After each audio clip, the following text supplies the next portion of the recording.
सज्जनों, सबसे पहले मैं अपना आभार प्रकट करना चाहता हूं कि इतना भव्य स्वागत आपने किया मेरा, और जितने भी यहाँ पर लोगों ने आकर के अपने भावनाओं को व्यक्त किया, उन्होंने बहुत सी अच्छी अच्छी बातें कही मेरे लिए। मैं अपने आप को इस लायक नहीं समझता हूं, लेकिन उन सबको मैं अपनी ओर से अनेक अनेक धन्यवाद देता हूं।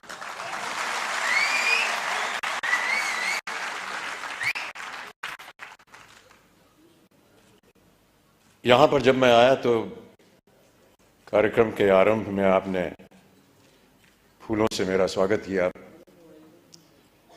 पुष्पों की माला पहनाई, और मैं ऐसा मानता हूं कि ये जो पुष्पों की माला आपने मेरे गले में डाली, उसे मैं एक वरमाला के तौर पर देखता हूं। और ये जो वरमाला आपने मुझे पहनाई है, इस नाते से मैं आपके परिवार का एक सदस्य हो गया हूं।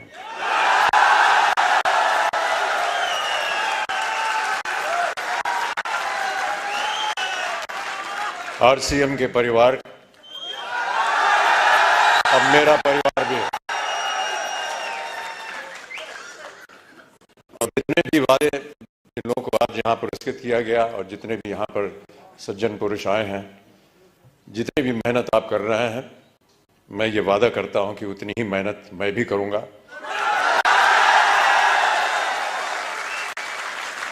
ताकि जितने भी मापदंड लगाए गए हैं, वो चाहे 2500 के हों, 1000 के हों, 2000 के हों, उन सब में मेरा योगदान रहेगा। और जब जब आप लोग चाहेंगे कि मैं उपस्थित हूं आपके सामने, मैं अवश्य यहां पर हाजिर हूं।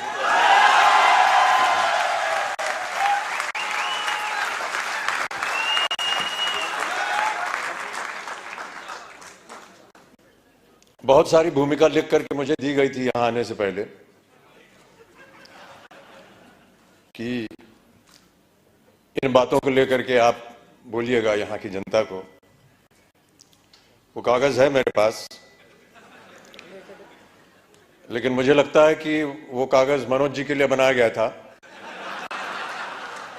वहां से गायब करके मेरे पास आ गया। फिर भी मैं ऐसा मानता हूं कि उसकी आवश्यकता नहीं पड़ेगी। मुझसे कहा गया था कि जितने भी यहां पर लोग हैं, उन सबको प्रोत्साहित करने के लिए कुछ शब्द आप बोल दीजिए। मेरा ऐसा मानना है कि किन शब्दों में आपको प्रोत्साहित करूं? सर, आप एक बार जय आरसीएम बोल दीजिए। जय आरसीएम।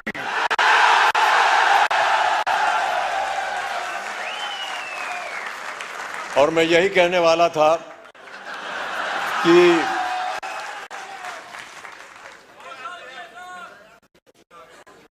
जो आपको प्रोत्साहित करने वाले हैं, वो आपके सामने यहां मौजूद हैं, त्रिलोचन जी। ये जीते जागते उदाहरण है इस कंपनी के, और जितने भी लोग इसके साथ संलग्न हैं। कितनी अच्छी अच्छी बातें बताई उन्होंने, संघर्ष की बात की, एक विजन की बात की।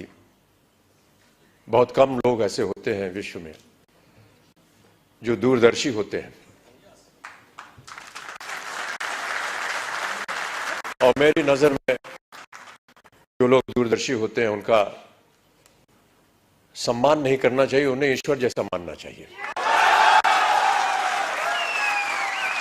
हम और आप तो शायद नहीं देख पाएंगे कि कल क्या होगा, लेकिन इनकी नजर में होता है, और वो देख पाते हैं कि आगे आने वाले दिन कैसे होने वाले हैं।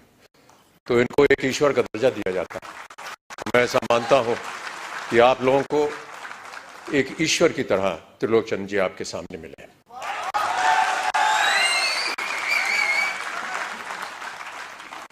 यहां आने के बाद कुछ क्षण मैं उनके साथ यहां वेटिंग रूम में बिता रहा था, और बहुत सारी बातें की हम दोनों ने। और उन्होंने बात बताई कि कुछ संकट हुए उनके जीवन में। संकट हम सबके जीवन में होता है, और बहुत अच्छी बात कही उन्होंने कहा कि जब तक हर एक के जीवन में कोई दुख, दर्द, संकट नहीं आता, तब तक हमें पता नहीं चलता कि जब नहीं होती तो उसका मूल्य क्या होता है। और मैं इस बात को भी मानता रहा क्योंकि मेरे जीवन में भी कई ऐसे क्षण आए जहां पर मुझे संघर्ष करना पड़ा। कई बार हताश होकर के मैं पूज्य बाबूजी से, जब वो जीवित थे, तो उनके सामने जाकर के कहता था कि बाबूजी जीवन में संघर्ष बड़ा है। तो उन्होंने बहुत अच्छी बात बताई। उन्होंने कहा कि बेटा जब तक जीवन है तब तक संघर्ष है।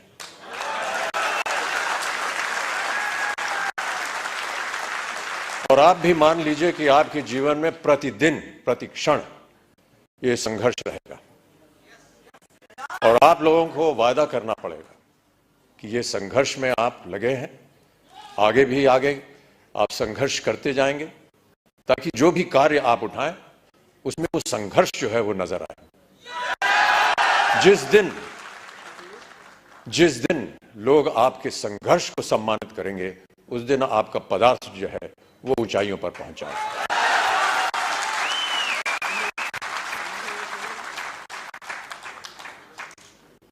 माता पिता का सम्मान करना हमारी संस्कृति रही है भारत में और हम सब हमेशा उनकी बातों को याद रखते हैं। कई बार बाबूजी से पूछता था कि मेहनत करने के लिए क्या करना चाहिए। उन्होंने कहा कि काम करना चाहिए और समय से काम करना चाहिए। एक संस्कृत का श्लोक उन्होंने मुझे बताया कि सूर्योदय चास्तमय चशाइनम जहाति लक्ष्मी रवि चक्रवर्तीनम। माने ये कि सूर्य उदय होने से लेकर के और अस्त होने तक जो इंसान सोता है वो चाहे चक्रवर्ती राजा भी क्यों ना हो, उसकी धनराशि जो है वो गायब हो जाती है।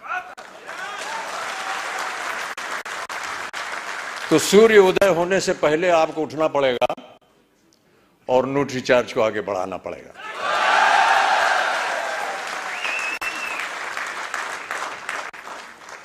हनुमान जी की एक कथा है। हनुमान जी ने कहा था कि ईश्वर से कि हमको शिक्षा प्राप्त करनी है, ज्ञान प्राप्त करना है, क्या किया जाए, किसके पास जाए।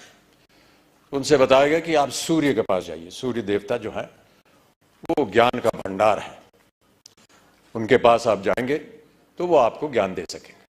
तो हनुमान जी गए सूर्य देवता के पास।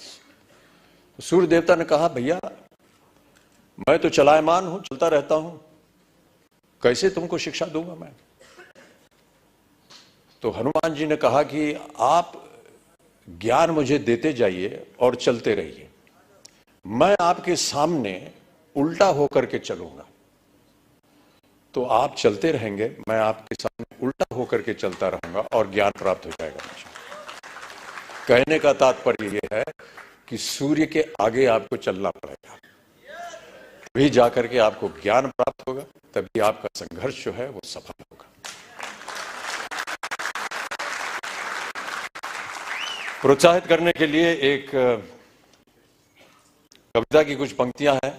इससे पहले मधुशाला की एक पंक्ति पढ़ी गई थी, क्षमा चाहता हूं, उसमें थोड़ी बहुत त्रुटियां थी। जो यहां सज्जन पुरुष आए थे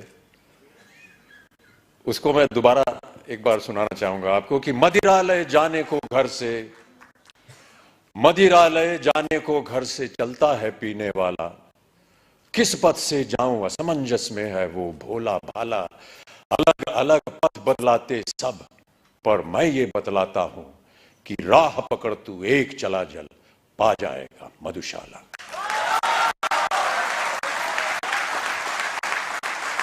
एक और बहुत सुंदर कविता है, उसके कुछ क्षण पढ़ देता हूं आपके लिए। यह है लहरों से डरकर नौका पार नहीं होती और कोशिश करने वालों की कभी हार नहीं होती।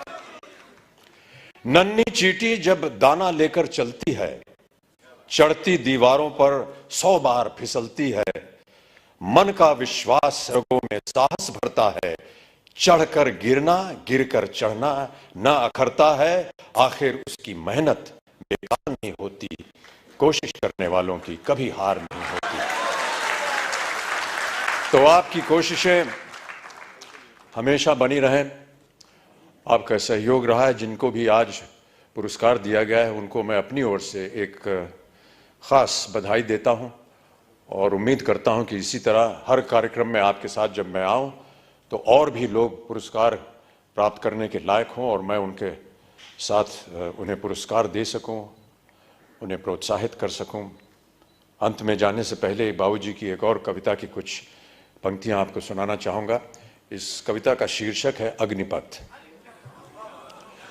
अग्निपथ बाबूजी ने लिखी थी उस जमाने में जब भारत अपनी स्वतंत्रता के लिए लड़ाई लड़ रहा था अंग्रेजों के खिलाफ। तो भारत की जनता को प्रोत्साहित करने के लिए उन्होंने ये कविता लिखी थी। लेकिन मेरा ऐसा मानना है कि ये एक ऐसी कविता है जो हर क्षण, हर वर्ष, हर युग में उसका एक ही मायने निकलता है, प्रोत्साहित करती है जनता को। तो आपको भी मैं प्रोत्साहित करने के तौर पर अग्निपथ की कुछ पंक्तियां सुना देता हूं कि अग्निपथ अग्निपथ अग्निपथ, वृक्ष हो भले खड़े, हो बड़े हो घने, एक पत्र छाह भी मांग मत मांग मत मांग मत। अग्निपथ अग्निपथ अग्निपथ, तू न रुकेगा कभी, तू न मुड़ेगा कभी, तू न झुकेगा कभी, कर शपथ कर शपथ कर शपथ। अग्निपथ अग्निपथ अग्निपथ, ये महामनुष्य है, चल रहा मनुष्य है, अश्रु श्वेद रक्त से लथपथ लथपथ लथपथ। अग्निपथ अग्निपथ अग्निपथ। मैं आशा करता हूं कि आप सब इस अग्निपथ को स्वीकारें और इस पथ पर चलकर अपने श्रम से, अपने कार्य से इस अग्नि परीक्षा को पार करें और आरसीएम को और न्यूट्रिचार्ज को एक ऐसी ऊंचाई पर पहुंचाएं जहां विश्व भर में इसका नाम हो। बहुत सारे पुरस्कार इसको पहले भी मिल चुके हैं, लेकिन पुरस्कारों से ज़्यादा हमें मेहनत करनी होगी। पुरस्कार मिलते रहेंगे, आते रहेंगे, लेकिन सबसे बड़ा पुरस्कार वो होता है जब आपको अपने मन के अंदर ये सांत्वना मिलती है कि हमने जो मेहनत की वो पुरस्कार के लायक थी। बहुत बहुत धन्यवाद। और जैसा कि मैंने कहा, अब मैं आपके परिवार का एक सदस्य हो गया हूं। कभी भी आप हमको बुलाएंगे तो मैं आपके सामने हाजिर होऊंगा और आपके साथ मिल करके न्यूट्रिचार्ज को आगे बढ़ाएंगे, आरसीएम को आगे बढ़ाएंगे। बहुत बहुत धन्यवाद।